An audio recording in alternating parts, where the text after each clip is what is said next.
नमस्ते बच्चों, हमारे आज के पाठ का नाम है गति, बल और यंत्र। बच्चों, अपने आसपास एक बार नजर घुमाकर देखो। तुम्हें बहुत सारी वस्तुएं दिखाई देंगी, जैसे घर, मेज, कुर्सी, चारपाई, घड़ी, सड़क पर दौड़ती हुई कार, हवाई जहाज, पंखा, गाय, आसमान में उड़ती हुई चिड़िया तथा एक फूल से दूसरे फूल पर जाने वाली तितलियां। इन सभी में कुछ वस्तुएं विरामशील होती हैं तथा कुछ एक स्थान से दूसरे स्थान पर जा सकती हैं। यदि समय के साथ वस्तु अथवा उसके किसी भाग की स्थिति में परिवर्तन हो तो वस्तु गति में कहलाती है। यहाँ पर हमने जो उदाहरण देखे उसमें उड़ने वाला हवाई जहाज, चिड़ियाएं, उड़ने वाली तितलियां, एक स्थान से दूसरे स्थान पर जाने वाली गाय, ये सभी गतिशील कहलाएंगी, जबकि रखी हुई मेज, कुर्सी, घर आदि ये सभी विरामशील कहलाएंगे। आइए एक बार दोहरा लेते हैं। यदि समय के साथ वस्तु अथवा उसके किसी भाग की स्थिति में परिवर्तन हो तो वस्तु गति में कहलाती है। सारी गतियां एक प्रकार की नहीं होती हैं। यहाँ आप परेड में सिपाहियों को मार्च पास्ट करते हुए देख सकते हैं। इनकी गति को ध्यान से देखिए। उसी प्रकार से ये एक क्रीड़ा प्रतियोगिता है जिसमें कई लोग दौड़ रहे हैं। इन दोनों ही प्रकार की गतियों से हमें ये पता चलता है कि ये सभी एक सरल रेखा में हैं। इस प्रकार की गति को रेखीय गति कहते हैं। वहीं अगर हम अपने सौरमंडल की तरफ देखें तो सूर्य के चारों ओर पृथ्वी की गति वृत्तीय गति कहलाती है। इसी प्रकार कई बार हमने गांव में कोल्हू चलाते हुए बैल को देखा है। इसकी गति भी गोलाकार में है और इसे वृत्तीय गति कहते हैं। एक लट्टू को चलते हुए तो हमने कई बार देखा है। इसकी गति घूर्णन गति कहलाती है। इस गति में संपूर्ण वस्तु एक स्थान से दूसरे स्थान को स्थानांतरित नहीं होती है, बल्कि वह अपने धुरी यानी केंद्र के चारों ओर ही घूमती है। इसका एक उदाहरण चरखा भी होता है। गांधी जी को चरखे के साथ तो हम सब ने देखा है। आइए जानते हैं अब दोलन गति के बारे में। जब कोई वस्तु अपने माध्य स्थिति के दोनों ओर गति करती है तो इस प्रकार की गति को दोलन गति कहते हैं। पेंडुलम को आपने कई बार घड़ियों में देखा होगा। यह इसी प्रकार की गति करता है। झूले में झूलते बच्चों की गति भी दोलन गति में ही आती है। तो आइए एक बार फिर से दोहराते हैं। सरल रेखीय गति, वृत्तीय गति, घूर्णन गति और दोलन गति में क्या अंतर होता है? सरल रेखीय गति सदैव एक सरल रेखीय मार्ग पर होती है। वृत्तीय गति हमेशा एक वृत्ताकार मार्ग पर होती है। घूर्णन गति में वस्तु अपने अक्ष के चारों ओर घूमती है। दोलन गति में वस्तु अपने मध्य स्थिति के दोनों ओर गति करती है।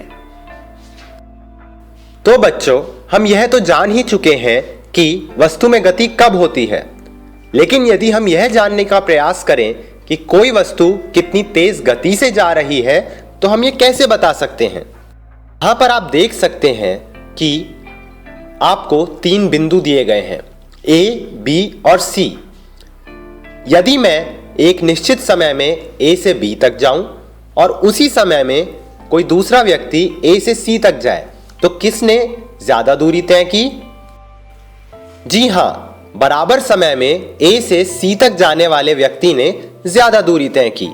तो हम बोल सकते हैं कि उसकी गति अधिक होगी। तो यदि हमें यह बताना हो कि किसी भी वस्तु की गति तीव्र है या मंद है तो हम एक निश्चित समय में चली गई दूरी ज्ञात कर लें और उस दूरी को समय से भाग दे दें। यह हमें उस व्यक्ति या वस्तु की चाल बता देगी। तो हम यह बता सकते हैं कि चाल का सूत्र क्या होगा? दूरी बटा समय, यानी एक निश्चित समय में तय की गई निश्चित दूरी से हम चाल ज्ञात कर सकते हैं। यदि मैं आपसे कहूं कि चाल का मात्रक ज्ञात करो तो आप कैसे निकालेंगे? जी हां, इसे निकालना बहुत सरल है। दूरी का मात्रक मीटर होता है और समय का मात्रक सेकंड, यानी अगर मैं दूरी को समय से भाग करूं तो मीटर को सेकंड से भाग किया जाएगा, यानी चाल का मात्रक क्या होगा? बिल्कुल सही पहचाना, मीटर प्रति सेकंड। इसी मात्रक को हम किलोमीटर प्रति घंटा में भी व्यक्त कर सकते हैं। आइए एक बार दोहरा लेते हैं। किसी वस्तु द्वारा एकांक समय में चली गई दूरी चाल कहलाती है।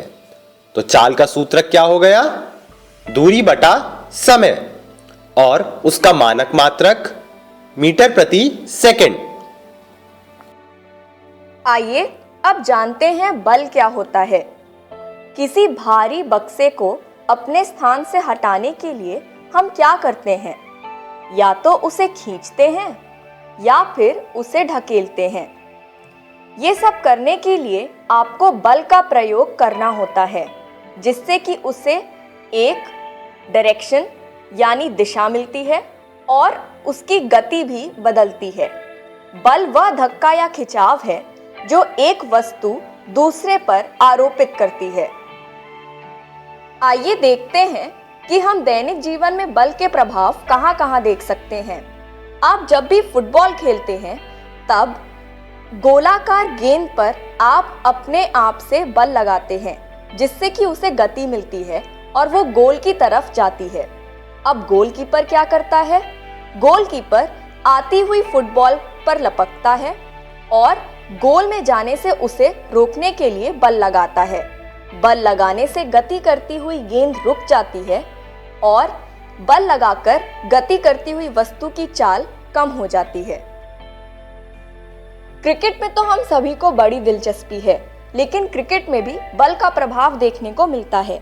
बल्लेबाज की ओर तेजी से आई हुई क्रिकेट की गेंद पर बल्ले द्वारा लगाया जाने वाला बल उसकी गति की दिशा बदल देता है। तो हम बल लगाकर गतिमान वस्तु की दिशा में परिवर्तन भी कर सकते हैं। यहाँ पर एक फोम या स्पंज का टुकड़ा लिया गया है और इसे दबाने पर हम ये देखते हैं कि इसकी आकृति भी बदलती है और इसमें से पानी भी निकलता है। तो हम ये कह सकते हैं कि बल द्वारा किसी वस्तु की आकृति में भी परिवर्तन किया जा सकता है। यहाँ पर हम एक ईंटे को कभी हाथ से, धागे से, पैर से या फिर एक काफी बड़े हाथ से खिसकाते हैं। इन सारे ही क्रियाओं में कभी उसकी दिशा बदलती है और कभी उसके दिशा के परिवर्तन में गति बदलती है। यानी बल में परिमाण और दिशा दोनों ही होती हैं। पर हमने मेज पर एक दिशा में बल लगाया और पृथ्वी ने पत्थर पर अपनी ओर बल लगाया, जिससे कि पत्थर नीचे गिरने लगा। इसलिए पत्थर का विस्थापन उसी दिशा में हुआ जिस दिशा में पृथ्वी ने उस पर बल लगाया था। अतः बल में परिमाण और दिशा दोनों होती हैं। आइए एक बार फिर से समझते हैं बल क्या होता है और उसके प्रभाव क्या होते हैं। बल वह धक्का या खिंचाव है जो एक वस्तु दूसरे पर आरोपित करती है। बल के प्रभाव निम्नलिखित हैं। बल लगाकर किसी स्थिर वस्तु को गतिमान कर सकते हैं। बल लगाकर किसी गतिमान वस्तु को स्थिर कर सकते हैं। बल लगाकर किसी गतिमान वस्तु की चाल बदल सकते हैं। बल लगाकर किसी गतिमान वस्तु की दिशा भी बदल सकते हैं। बल द्वारा किसी वस्तु की आकृति में परिवर्तन लाया जा सकता है और बल में परिमाण और दिशा दोनों ही होते हैं। इस वीडियो में आप देख सकते हैं कि एक हष्टपुष्ट आदमी एक गाड़ी को खींच रहा है। इस दौरान उसके मांसपेशियों पर खिंचाव आ रहा है। इस प्रकार लगाए गए बल को पेशीय बल कहते हैं। इस वीडियो में आप देख सकते हैं कि इस मनुष्य के हाथ और पैर की मांसपेशियों में अत्यधिक खिंचाव आ रहा है। इसी खिंचाव के कारण वह गाड़ी पर बल लगा पा रहा है। ऐसे बल को हम पेशीय बल कहते हैं। बच्चों, आप सभी को यह तो पता ही होगा कि पृथ्वी एक ग्रह है। इस ग्रह पर ऐसा कौन सा बल मौजूद है जो यहाँ पर सभी वस्तुओं को इस पर रोक कर रखे हुए है? जी हाँ, इस बल को हम गुरुत्वाकर्षण बल कहते हैं। यदि आप एक पत्थर का छोटा टुकड़ा लें और इसे ऊपर की ओर फेंकें, या कोई गेंद लें, इसे ऊपर की ओर फेंकें, तो आप पाएंगे कि ये कुछ समय बाद एक ऊंचाई तक जाकर जमीन पर आकर गिर जाते हैं। इसका कारण गुरुत्वाकर्षण या गुरुत्वीय बल होता है। गुरुत्वीय बल सभी वस्तुओं को उसके केंद्र की ओर खींचता है। इसी कारण से सभी वस्तुएं पृथ्वी से उड़कर नहीं जाती और उस पर बनी रहती हैं। अब यदि मैं लोहे की छोटी छोटी कीलें लूं तथा एक चुंबक द्वारा उसे एक स्थान से दूसरे स्थान पर लेके जाऊं, तो आप देख सकते हैं कि ये कीलें हिलने लगती हैं। तो अब इन कीलों में कौन सा बल विस्थापन कर रहा है? इस प्रकार के बल को हम चुंबकीय बल कहते हैं।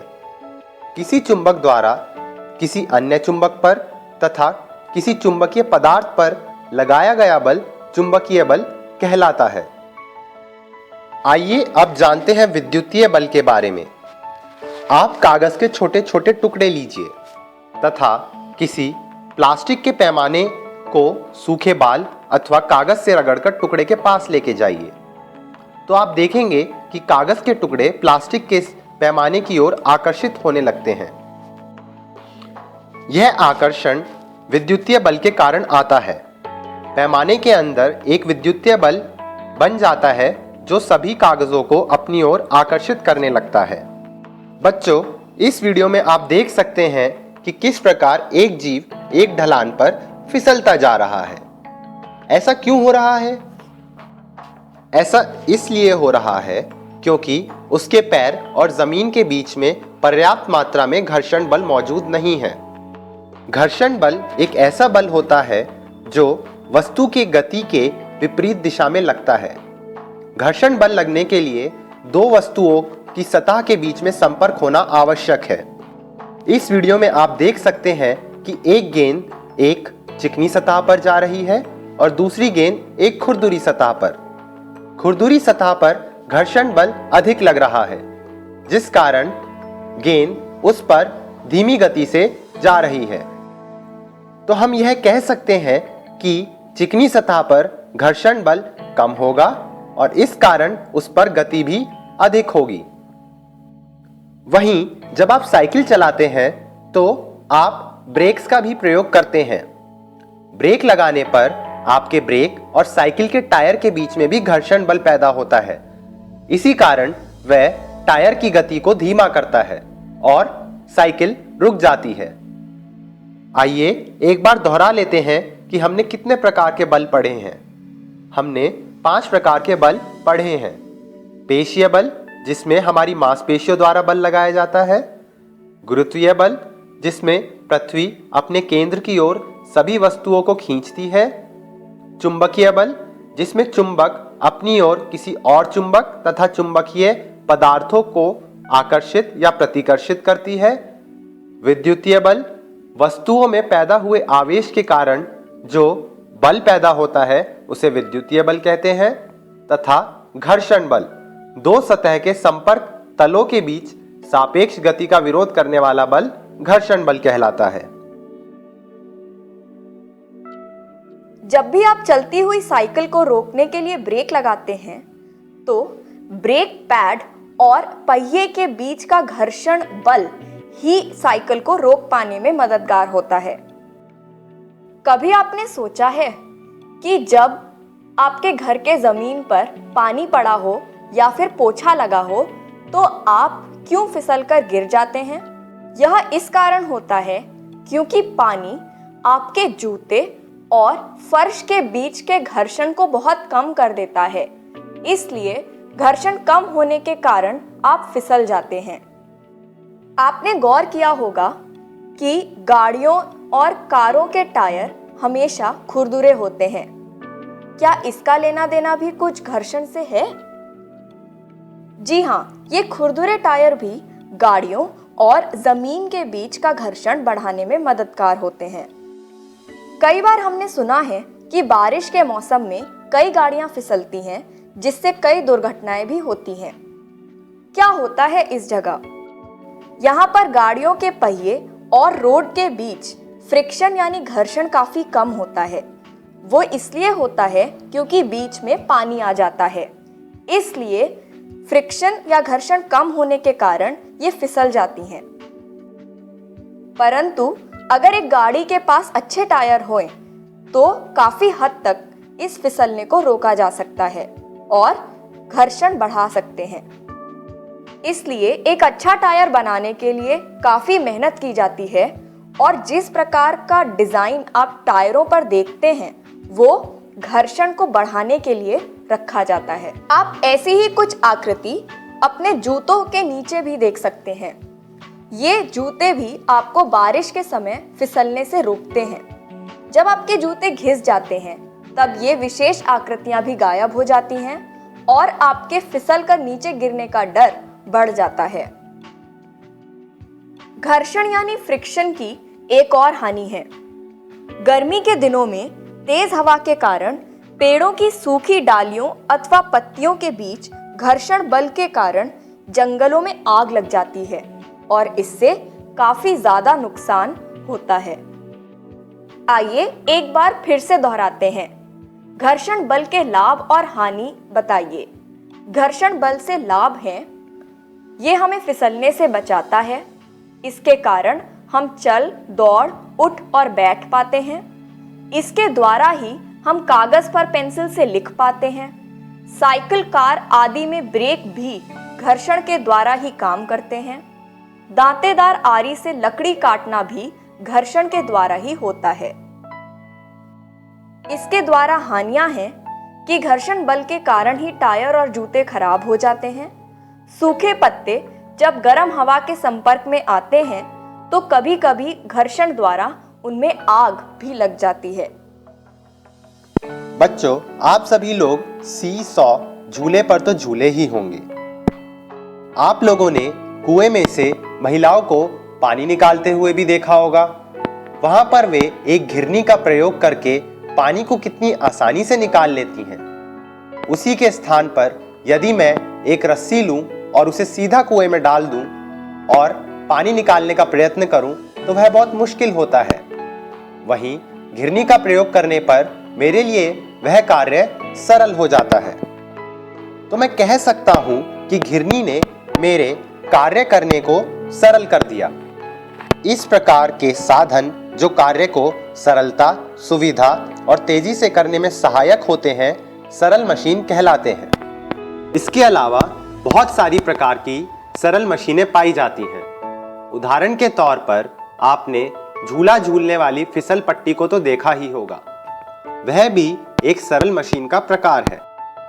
यहाँ पर आप एक ट्रक में एक झुके तल का प्रयोग करके सामान को चढ़ाते हुए देख सकते हैं। यदि इसी सामान को आपको उठाकर रखना हो तो यह कार्य अत्यंत मुश्किल हो जाएगा। तो हम कह सकते हैं कि यह भी एक सरल मशीन का प्रकार है।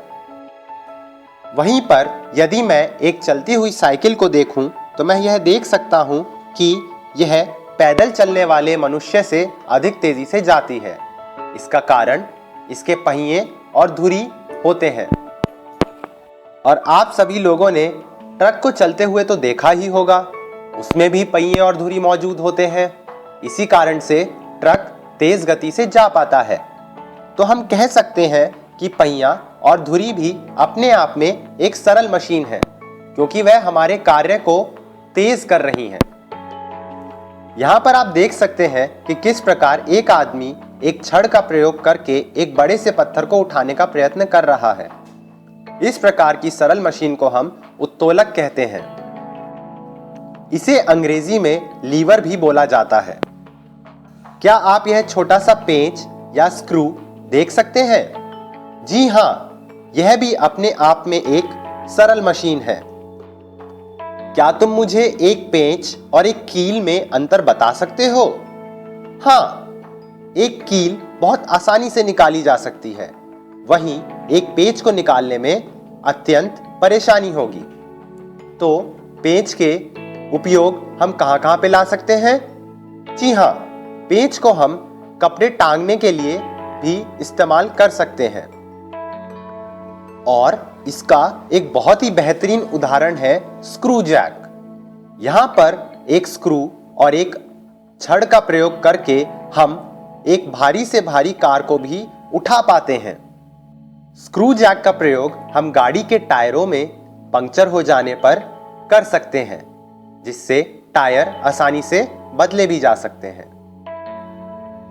तो स्क्रू जैक भी अपने आप में एक सरल मशीन है, क्योंकि वह इतने मुश्किल काम को इतनी आसानी से करने में सहायता कर रहा है। तो आइए एक बार दोहरा लेते हैं, सरल मशीन क्या होती है और इनके कितने प्रकार होते हैं। ऐसे साधन जो कार्य को सरलता, सुविधा और तेजी से करने में सहायक होते हैं, सरल मशीन कहलाते हैं। ये 5 प्रकार के होते हैं: उत्तोलक या लीवर, घिरनी या पुली, झुकातल या इंक्लाइन प्लेन, पहिया और धुरी या व्हील एंड एक्सेल, तथा पेंच या स्क्रू। आइए उत्तोलक यानी लिवर को ध्यान से समझते हैं। यहाँ पर जिस बिंदु पर ये छड़ी टिकी हुई है उसे उसका आलम बोलते हैं। आलम को अंग्रेजी में फल्क्रम बोला जाता है। जहाँ पर ये आदमी अपना बल लगाकर उस बड़े से पत्थर को उठाने की कोशिश कर रहा है उसे अंग्रेजी में एफर्ट बोलते हैं और हिंदी में आयास। और जिस पत्थर को उठाने की कोशिश की जा रही है वो लोड यानी भार कहलाता है। उत्तोलक 3 प्रकार के होते हैं। पहले वाले प्रकार में आपने देखा कि आलम बीच में था। आइए अब हम देखते हैं दूसरे प्रकार के उत्तोलक को। अगर हम इस पहिए वाली ट्रॉली को देखें तो इसमें आलम यानी फल्क्रम एक कोने में है, बीच में लोड यानी भार है और दूसरे कोने में आयास यानी एफर्ट है। इस प्रकार के उत्तोलक को द्वितीय प्रकार का उत्तोलक कहा जाता है। क्या आप इन दोनों प्रकारों में अंतर देख सकते हैं? प्रथम प्रकार में आपके हैंड पंप, कील निकालने वाली हथौड़ी, प्लायर्स, सीसॉ और दंड तुला भी आता है। वहीं द्वितीय प्रकार में सरौता, बोतल का ढक्कन खोलने वाला यंत्र और नाव की पतवार भी आती है। ये क्या है? चिमटा। चिमटा तीसरे प्रकार के उत्तोलक में आता है। इसमें अगर आप ध्यान से देखें तो आपका लोड यानी भार एक कोने में आ गया, बीच में आयास यानी एफर्ट आ जाता है और दूसरे कोने में फल्क्रम यानी आलम आ जाता है। इस प्रकार के उत्तोलक को तृतीय प्रकार का उत्तोलक कहा जाता है। आइए अब कुछ और उदाहरण देखते हैं। कैंची तो हम सबके पास होती है। क्या आपको पता है कैंची प्रथम प्रकार के उत्तोलक में आती है? अगर आप कैंची को ध्यान से देखें तो इसका फल्क्रम यानी आलम बीच में होता है। उसके बाद इसमें एफर्ट यानी आयास एक कोने से लगाया जाता है और भार और लोड दूसरे कोने में होता है। तो बच्चों, उत्तोलक के क्या अंग होते हैं और उत्तोलक कितने प्रकार के होते हैं? उत्तोलक के 3 अंग होते हैं: भार यानी लोड, आलम यानी फल्क्रम और आयास यानी एफर्ट। और ये 3 प्रकार के होते हैं। प्रथम प्रकार में आलम बीच में होता है, जैसे सीसॉ झूला। द्वितीय प्रकार में भार बीच में होता है, जैसे पहिए वाली ट्रॉली। और तीसरे प्रकार में आयास बीच में होता है, जैसे चिमटी। क्योंकि हम जानते हैं कि मशीनें स्वतः कार्य नहीं करती, इनसे कार्य लेने के लिए बाहर से बल की आवश्यकता होती है। सरल मशीनों में भी आयास बल के रूप में होता है। अधिकांश मशीनें धातु, लोहे की बनी होती हैं।